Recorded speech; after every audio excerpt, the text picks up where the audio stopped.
लगभग 5 राज्यों के लोग थे, वो अलग अलग जगह से इकट्ठे हुए, संसद में घुस गए, हंगामा हो गया इस लेवल तक का, पकड़े भी गए, लेकिन अभी तक मोटिवेशन नहीं समझ आ रहा वो किस लिए घुसे, क्या करना चाहते थे। हालांकि पुलिस जांच कर रही है, इसकी सुरक्षा एजेंसियां जांच कर रही हैं।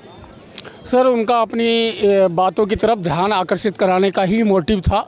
और आपने हमेशा सुना होगा, बड़ी बड़ी राजनीतिक दल, बड़ी बड़ी पार्टियां बोलती रहती हैं संसद घेराव का, तो सेम चीज़ें हैं। और वो लोग पीड़ित थे।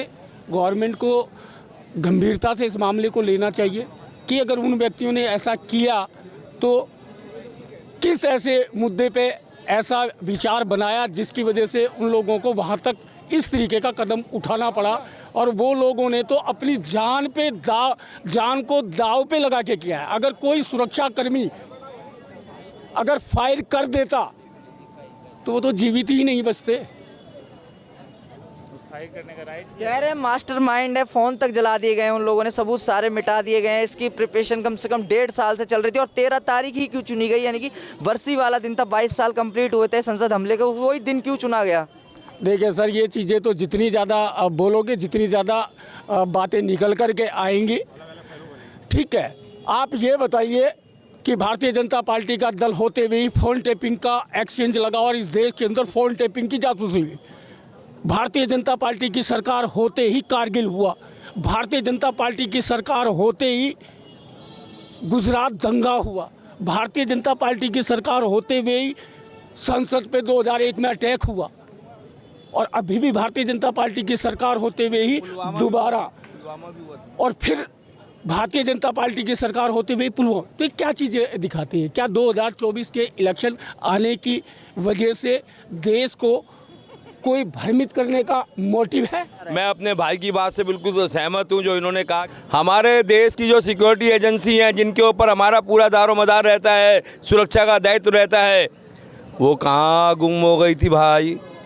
आपकी इंटेलिजेंस, आईबी, रॉ और जो भी सिक्योरिटी से ताल्लुकात रखती हैं, और ख़ासकर पार्लियामेंट से। और मैंने तो यहाँ तक सुना है कि अगर किसी पार्लियामेंट के मेंबर को टिकट दी जाती है तो उसकी भी पहले पूरी इंक्वायरी होती है। और आपने विजिटर पास दे दिया अंदर जाने का, एक आम आदमी तो वहाँ तक पहुँच नहीं सकता। कि आज अगर एक आम आदमी किसी सड़क से गुजर रहा होता है तो कहा जाता है कि साहब तेरा आई कार्ड है कि नहीं है, तेरा आधार कार्ड है कि नहीं है, तेरा पैन कार्ड है कि नहीं है। तो इतना बड़ा मुद्दा वो लोग रेकी कर रहे हैं, वहाँ पे जा के मतलब रेकी करके अपने जो मकसद में कामयाब हो गए। आखिर क्यों? इसके पीछे एक बहुत बड़ा सवाल है, गहन सवाल है, और ऐसा सवाल है जिसके पीछे कोई ना कोई ज़रूर ऐसा राष्ट्रीय सुरक्षा के साथ मुद्दा अपना जुड़ा हुआ है। और हमारी तो सरकार से एक ही विनती है, प्रार्थना है कि इस मुद्दे की तह तक जाए, और जो भी इस मुद्दे के अंदर चाहे जितने से जितने बड़ा व्यक्ति क्यों ना हो, उसको भी सज़ा से छूट नहीं मिलनी चाहिए।